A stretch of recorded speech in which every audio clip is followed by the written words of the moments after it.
आप देख रहे हैं राज समाचार। साफ दिखने लग रहे हैं उन पे मुकदमा दर्ज हुआ है, लेकिन अभी तक कोई कार्रवाई नहीं हुई। जबकि बबलू को बिना इंक्वायरी के गिरफ्तार कर लिया, मुकदमा बाद में दर्ज हुआ, गिरफ्तार पहले कर लिया। जबकि जो सीआईए के मुलजिम है उनको अभी तक गिरफ्तार नहीं किया। और जब बात करते तो कहते हैं जी जांच चली हुई है। जब बबलू को कोर्ट में पेश करा तो कोर्ट के अंदर पुलिस को एक खास एविडेंस पेश नहीं कर पाई उसके खिलाफ कि ये टटलू गैंग है। इसके सबूत हमारे पास हैं। एक सबसे बड़ी पुलिस की कमजोरी क्या है कि सीनियर अधिकारी एडीजी साहब ने 17 तारीख को ऑर्डर दिया था, जो लेटर हमारे पास है मैं आपको दिखाऊंगा। एडीजी साहब ने ऑर्डर दिया अस्सी पुलिस को कि मूर्ति मामले में आगामी निर्देश से पहले कोई कार्रवाई नहीं करनी, इस पर किसी प्रकार का कोई मुकदमा दर्ज नहीं करना, कोई गिरफ्तारी नहीं करनी। ये बात एडीजी साहब ने 17 तारीख को एक लिखित लेटर में दी।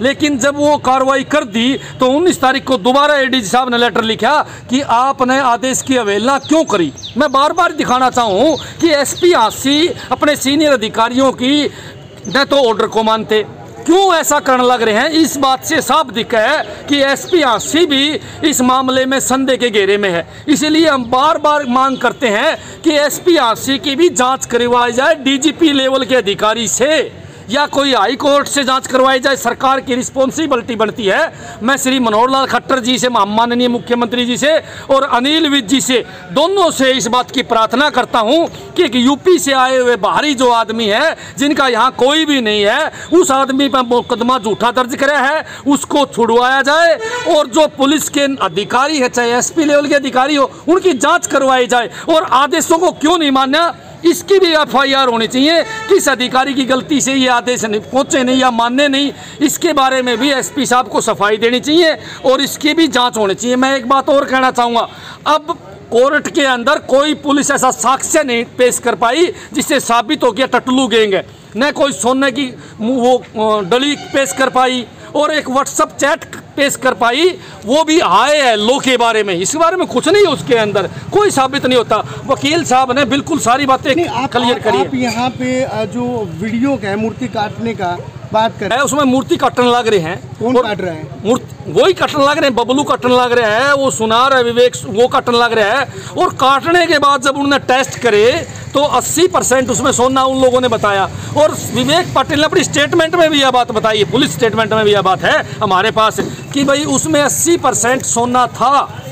तो फिर वो सोने की मूर्ति कहाँ गई जो अब बार बार एसपी साहिबान कहने लग रही है कि नकली है। ये बबलू की स्टेटमेंट है, कोर्ट के अंदर जो स्टेटमेंट है उसमें कहने लग रहा है सोना की मूर्ति थी, वो सोना कहाँ गायब कर दिया। इस बात की भी जांच होनी चाहिए। मैं तो मांग करता हूं सरकार से कि जो मुलजिम उनकी तुरंत गिरफ्तारी होनी चाहिए। भाई एक आम आदमी के साथ ट्रीटमेंट आप कैसे करते हो और एक पुलिस प्रशासन या नेता के साथ कैसे करते हो। इस देश में 2 कानून हैं, एक कानून आम आदमियों के लिए, साधारण आदमियों के लिए, एक कानून है प्रशासनिक अधिकारियों के लिए, नेताओं के लिए। उनको वीआईपी ट्रीटमेंट मिलता है और आम आदमी को पहले गिरफ्तार करा जाए, पर्चा बाद में दर्ज हुआ। इस बात के सबूत आपके सामने। बबलू को 18 तारीख को गिरफ्तार कराया गया, गिरफ्तार होने के बाद उसके खिलाफ पर्चा दर्ज कराया गया, कोई इंक्वायरी नहीं, कुछ नहीं, ठाके जेल भेज दिया।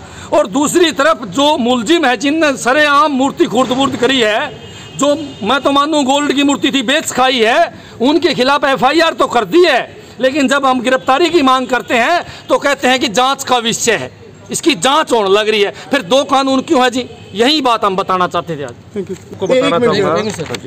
क्या नाम क्या शर्मा जी, क्या है ये पूरा मामला? बताना चाहूँगा कि सबसे पहले जी जो ये ऑर्डर था, ये राठी साहब ने हमारे पहले बता ही दिया है जी। ये जज साहब ने ऑर्डर था, ये मैं ऑर्डर कहीं से लेकर आया तो उनको मैंने कोर्ट में पेश करा जी। किसका ऑर्डर है ये? ये एडीजी साहब का ऑर्डर है 17/3 का। किसके नाम से? ये अपना एडीजी साहब ने ऑर्डर ये कर रखा है कि जो मूर्ति को खुर्द-बुर्द करने के संबंध में इसके निर्देश दिए गए थे, पुलिस उनको दिया गया था। विचारा दिन ये दिया गया था, मामले में 80 पुलिस द्वारा कोई आगामी कार्रवाई नहीं की जाएगी जी। जब आगामी कार्रवाई नहीं की जाएगी तो इन्होंने बताया भी था एसआईटी टीम गठित की जाएगी।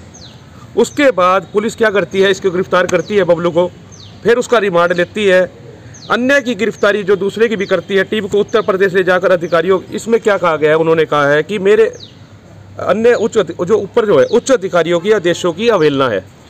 उसमें क्या है जो एसपी में बता रहा हूँ जी, उन्होंने ऑर्डर की कोई वो नहीं हुई, इनके चैट व्हाट्सअप चैट है। जब हमारे पास पूरी कॉल इसकी रिकॉर्डिंग है, सब कुछ है, वीडियो सब कुछ आई हुई है, तो वो रिकॉर्डिंग क्यों नहीं पेश करी, क्यों नहीं वो डिटेल सारी जो दिखाए। फिर उन्होंने कहा है जी 28,000 रुपये की जो बता रहा हूँ आपको, किसके खाते से हुई है? ये विवेक पाटिल जो सुनार है, ट्रांजैक्शन करी है उसने किसके बबलू के खाते में। बबलू के। जब मूर्ति नकली थी तो ये पैसे ट्रांजैक्शन क्यों करता है? जब उसको मालूम था कि नकली है मूर्ति, तो इसने ये देखिए 1100, 600, 5400 ये धीरे धीरे करके उसने ट्रांजैक्शन करी है। ये देखिए, ये ट्रांजैक्शन उन्हीं की है।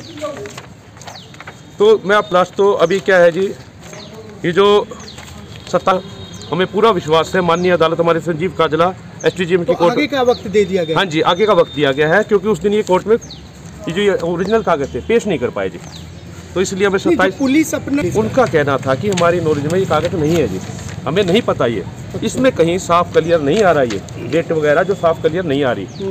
तो मेरे पास फोटोकॉपी थी, उनको हमने ये कहा गया था ओरिजिनल लाओ, ओरिजिनल वो नहीं पेश कर सके उस दिन, तो मैं तो फोटोकॉपी ले रहा था जी, इसके अंदर डेट क्लियर नहीं, 17/3 ही आ रही है जी, 17/3। तो उनका ये कहना था कि 17/3 नहीं है, तो उस दिन ये वो क्लियर नहीं कर पाए जी इसी चीज़ को।